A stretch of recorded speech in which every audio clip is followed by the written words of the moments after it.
1971 December 3 Pakistan ജീവിതത്തിൽ ഒരിക്കലും മറക്കാത്ത ഒരു രാത്രി. ആ രാത്രിയിൽ എന്ത് സംഭവിച്ചു എന്ന് ഇന്ത്യൻ വ്യോമസേന ഇപ്പോൾ പുറത്തുവിട്ടിരിക്കുകയാണ് വിവരം. ദിസ് ഡേ ദാറ്റ് ഇയർ എന്ന് പറഞ്ഞുകൊണ്ട് ഒരു എക്സിൽ ഒരു പോസ്റ്റാണ് നൽകിയിരിക്കുന്നത്. അതിനകത്ത് ഒരു വിമാനത്തിന്റെ അടക്കമാണ് ആ പോസ്റ്റ് നൽകിയിരിക്കുന്നത്. അതിൽ അവർ കൃത്യമായി അന്ന് നടന്ന ഓപ്പറേഷൻ 1971 ഡിസംബർ 3 നടന്ന ഓപ്പറേഷനെ കുറിച്ച് വ്യക്തമായി പറയുന്നു. ഇന്ത്യയുടെ വ്യോമത്താവളം പാകിസ്ഥാൻ ആക്രമിക്കുന്നു. അതിന് വലിയൊരു തിരിച്ചടി ഇന്ത്യ നൽകുന്നു. അന്ന് രാത്രി 23 ഇടങ്ങളിലാണ് പാകിസ്ഥാനിൽ ഇന്ത്യൻ വ്യോമസേന ആക്രമണം നടത്തിയത്. അവരുടെ പ്രധാനപ്പെട്ട വ്യോമത്താവളങ്ങളായ മുരിദ്, സർദോഗ, ചന്ദൻ, ഷോപ്കോട്ട്, റിസാവാലെ എന്നിവിടങ്ങളെല്ലാം തകർത്തു. റൺവേകൾ തകർത്ത തരിപ്പണമാക്കി. കാൻബറയിലെ ക്രൂ 23 ആയിരുന്നു ഈ ഓപ്പറേഷന്റെ ചുക്കാൻ പിടിച്ചത്. ചങ്കമാങ്ക മുകളിൽ 48x500 പൗണ്ട് ബോംബുകൾ വർഷിച്ചു. ആൻ 12 വിമാനങ്ങളിലൂടെയാണ് ഇത് ചെയ്തത്.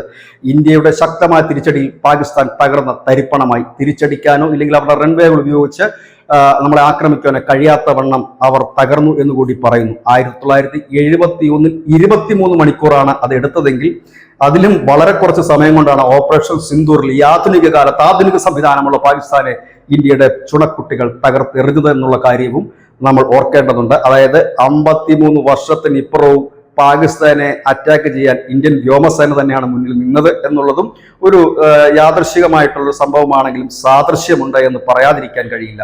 News desk news India Malayalam.